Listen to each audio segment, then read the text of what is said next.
يا أيها النبي إنا أرسلناك شاهدا ومبشرا ونذيرا وداعيا إلى الله بإذنه وسراجا منيرا وبشر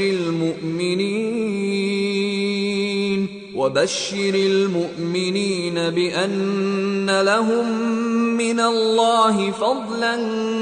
كبيرا ولا تطع الكافرين والمنافقين ودع أذاهم وتوكل على الله وكفى بالله وكيلا۔ اے پیغمبر،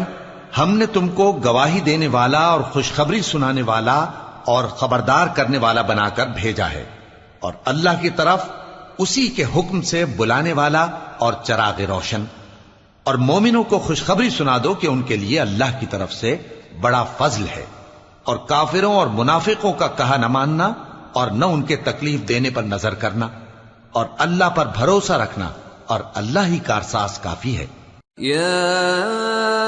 أيها الذين آمنوا إذا نكحتم المؤمنات ثم طلقتموهن من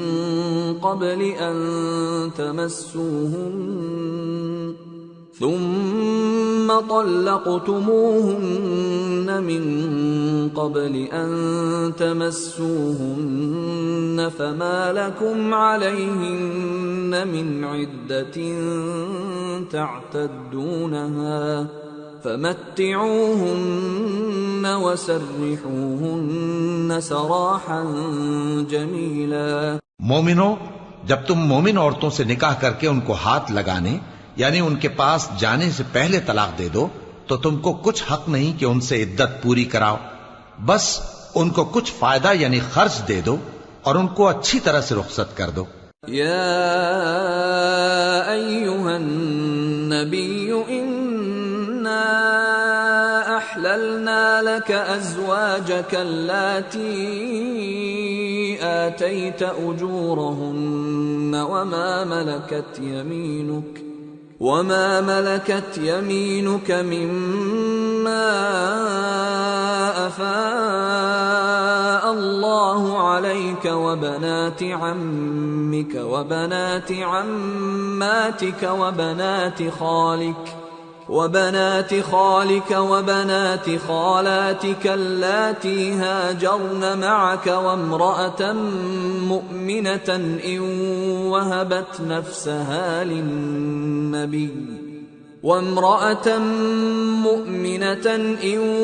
وهبت نفسها للنبي إن أراد النبي أن يستنكحها خالصة لك من دون المؤمنين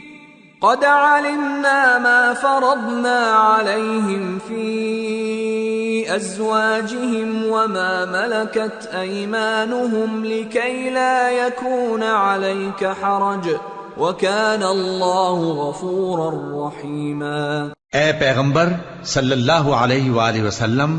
ہم نے تمہارے لیے تمہاری بیویاں جن کو تم نے ان کے مہر دے دیے ہیں حلال کر دی ہیں، اور تمہاری باندیاں جو اللہ نے تم کو کفار سے بطور مال غنیمت دلوائی ہیں، اور تمہارے چچا کی بیٹیاں اور تمہاری پھوپھیوں کی بیٹیاں اور تمہارے ماموں کی بیٹیاں اور تمہاری خالاؤں کی بیٹیاں جو تمہارے ساتھ وطن چھوڑ کر آئی ہیں، سب حلال ہیں۔ اور کوئی مومن عورت اگر اپنے آپ کو پیغمبر صلی اللہ علیہ وآلہ وسلم کے حوالے کر دے یعنی مہر کے بغیر نکاح میں آنا چاہے، بشرطے کہ پیغمبر صلی اللہ علیہ وآلہ وسلم بھی اس سے نکاح کرنا چاہیں، وہ بھی حلال ہے۔ لیکن یہ اجازت اے نبی صلی اللہ علیہ وآلہ وسلم خاص تم ہی کو ہے، سب مسلمانوں کو نہیں۔ ہم نے ان کی بیویوں اور باندیوں کے بارے میں جو مہر واجب الادا مقرر کر دیا ہے ہم کو معلوم ہے، یہ اس لیے کیا گیا ہے کہ تم پر کسی طرح کی تنگی نہ رہے، اور اللہ بخشنے والا ہے، مہربان ہے۔